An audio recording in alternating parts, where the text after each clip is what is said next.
no les contradijo, pero les dejó el peso de la responsabilidad de su injusticia. ¿Recuerdan a Pilato y Herodes? A uno no le contestó, no valía la pena. Y al otro le dijo, tú has dicho. Jesús no cambió ni su verdad ni su esencia, solamente su manera de comunicar. Los apóstoles también mostraron haber comprendido esto. En un discernimiento santo leemos algunos ejemplos en los cuales ellos reaccionaron sabiamente ante una audiencia de necios. Los invito a que abran sus Biblias en el libro de los Hechos, capítulo 13. Lo voy a leer yo en mi versión, que tengo la Nueva Versión Internacional aquí en mis notas. Hechos 13, del 44 al 48.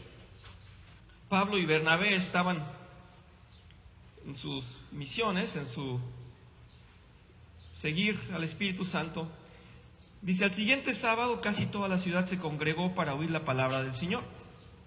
Pero cuando los judíos vieron a las multitudes, se llenaron de celos y contradecían con maldiciones lo que Pablo decía. Escuchen esto, los judíos contradecían con maldiciones a Pablo. Pablo, que era judío, pero tenía el evangelio. Ese era el problema. Pablo y Bernabé les contestaron valientemente. Era necesario que les anunciáramos la palabra de Dios primero a ustedes, le dijo a los judíos. Como la rechazan y no se consideran dignos de la vida eterna, ahora vamos a dirigirnos a los gentiles. Así nos lo ha mandado el Señor. Dice, te he puesto por luz para las naciones, a fin de que llevéis mi salvación hasta los confines de la tierra. Al oír eso, los gentiles se alegraron y celebraron la palabra del Señor. Y creyeron todos los que estaban destinados a la vida eterna. Es contrastante. Los judíos decían, no, y los atacaban y los ofendían. Y los gentiles dijeron, bienvenida sea la palabra de Dios, la queremos nosotros. Vamos adelante en Hechos 18. De los versículos 5 al 6, solamente dice, cuando Silas y Timoteo llegaron a Macedonia, Pablo se dedicó exclusivamente a la predicación, testificándoles a los judíos que Jesús era el Mesías. Pero cuando los judíos se opusieron a Pablo y lo insultaron, éste se sacudió la ropa en señal de protesta y les dijo, caiga la sangre de ustedes sobre su propia cabeza, estoy libre de responsabilidad. De ahora en adelante me dirigiré a los gentiles. Pueblo de Dios, pueblo llevado de la mano de Dios, les abrió el mar, los liberó, los alimentó con maná, los fue educando con reyes, profetas, ¿verdad? Con patriarcas, y rechazan el evangelio. Bien, entonces nos vamos con los gentiles. El pueblo de Dios no lo quiere, y dice en el evangelio de Juan, a lo suyo vino y los suyos no le recibieron. Bien, sí. Muy bien, muchas gracias. Yo solamente anoté esa versión, en esta vez no tuve el cuidado de revisar eso. Gracias. Gracias, sí.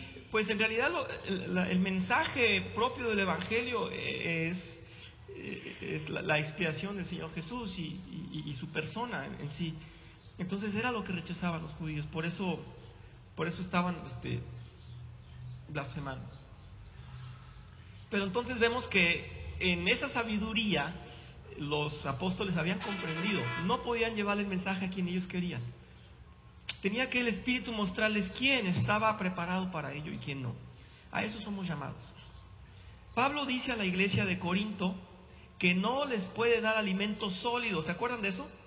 Disponía de él, pero no podía dárselos porque eran todavía niños. Dice que tenían que alimentarlos con leche porque todavía no estaban preparados para la carne. Así les dice, no sé si se acuerdan de eso. Quiere decir entonces pues que tenemos que tener muy en consideración esto. Ese tacto, esa sabiduría, ese discernimiento, tenemos que pedírselo al Señor. Yo conozco personas, y el día de la noche de oración, ustedes se acordarán, que Gerardo comentaba que le compartió al que le ayudó con su moto. Un poco se cae de la moto, no se cayó, gracias a Dios. La persona que venía atrás lo protegió un poco y luego salió a ayudarlo. Y Gerardo aprovechó y le compartió. Y el otro recibe. Bueno, curiosamente a Gerardo le pasa que en muchas situaciones el Señor le abre las puertas. Tal vez no está preparado para eso, tal vez tiene la sensibilidad con la gente. Pero a mí me pasa seguido y yo tengo un temor, se los confieso, que cada vez que empiezo a hablar del Evangelio siento un rechazo y me cuesta, porque en un tiempo fui muy agresivo, fui muy directo. Y entonces sacaba yo todos mis argumentos, ¿cómo se llama esto? Apologéticos, ¿no? Y si me encontraba con alguien dado a la ciencia, le sacaba todas las comprobaciones científicas de la verdad en la Biblia, todas las profecías cumplidas, lo impregnado que está este mundo de las coincidencias, en donde la Biblia resalta como el libro de autoridad suprema y todo se ha cumplido. Y le sacaba yo todos los argumentos, y me hablaban de filosofía y sacaba todos los argumentos filosóficos. Y no podía hablar con nadie porque le compartía el Evangelio y lo sometía a que entendiera que no podía haber una ilógica en el universo de la que hablan, cómo la materia puede tener moral y sentimientos. Entonces no son siglos de evolución. Si el carbono 14 no llega a más de 12.000 años, ni a 9.000 años, ¿cómo pueden hablar de 14 millones o billones de años? ¿En qué mente tan estúpida pueden caber entendimientos si no hay una referencia de medida? No podían poner a nadie enfrente porque tenían muchos argumentos históricos, fundamentales. Después me quedé callado porque vi que no era la forma de hacerlo. Y además vi que los mejores apologistas son hombres tan respetuosos y tan amorosos, incluso con sus contrincantes. Y los abrazan y dicen, gracias por la pregunta.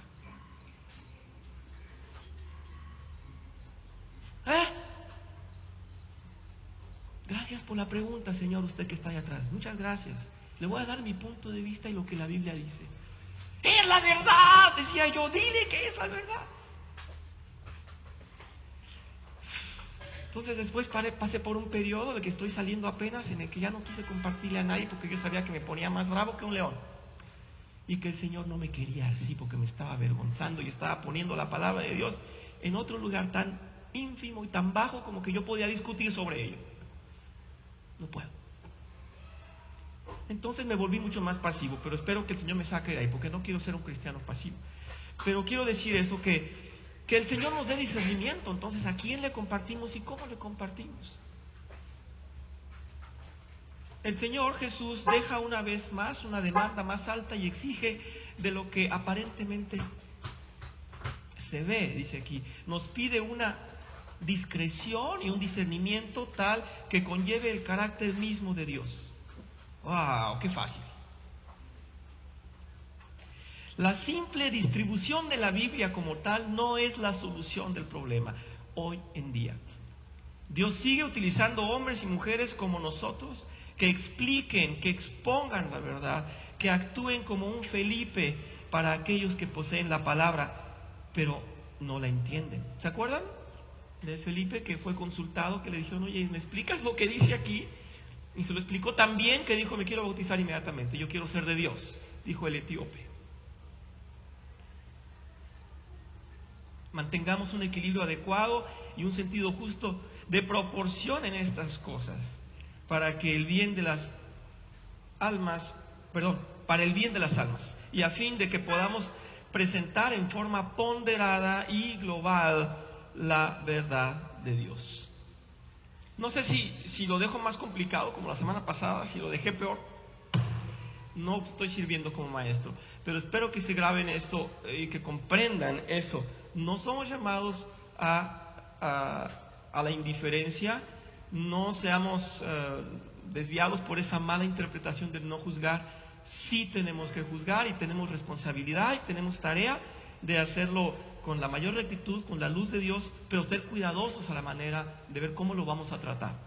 Si yo veo un pecado en mis hermanos, lo veo en mí o en mis prójimos, en mis próximos, debo pedir sabiduría a Dios en cómo tratarlo, porque no debemos ser indiferentes al pecado. Eso es lo que pasa en la mayoría de las iglesias. La mayoría de las iglesias, hermanos, recurren solamente a los métodos de la emoción, ya lo sabemos. Llega uno y están cantando desde muy temprano con muchísima euforia, y luego se empiezan a desmayar unos porque dicen que los tocó el Espíritu Santo, y empiezan a hablar en trabalenguas otros porque dicen que son lenguas santas. El pastor les da una clase de moral, un buen consejo sacado de un versículo, y dicen, ¡qué bien! Ya le entendí a la Biblia. Otra hora de excitación y ya, cantos repetitivos, y se van y dicen, ¡qué hermoso domingo! Tuve adoración, exaltación, tuve poder del Espíritu Santo en mi mente porque el pastor nos dio un consejo de moral sacado de la Biblia. Eso no es el Evangelio, eso no es el Evangelio. El Evangelio va al fondo de nuestra mente, ahí a nuestros corazones. El Evangelio por sí mismo nos va a transformar.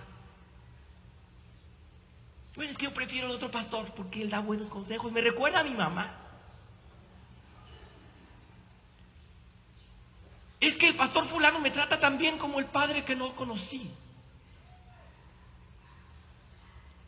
El que fulanito me trata tan bien y me da buenos consejos. No tuve eso de niño. Lamento decirte, la Biblia no termina ahí. La Biblia es vida en su palabra y es buen consejo, pero no termina ahí. El mensaje del Evangelio es más profundo que eso. Es que yo prefiero el pastor amoroso y los cantos alegres.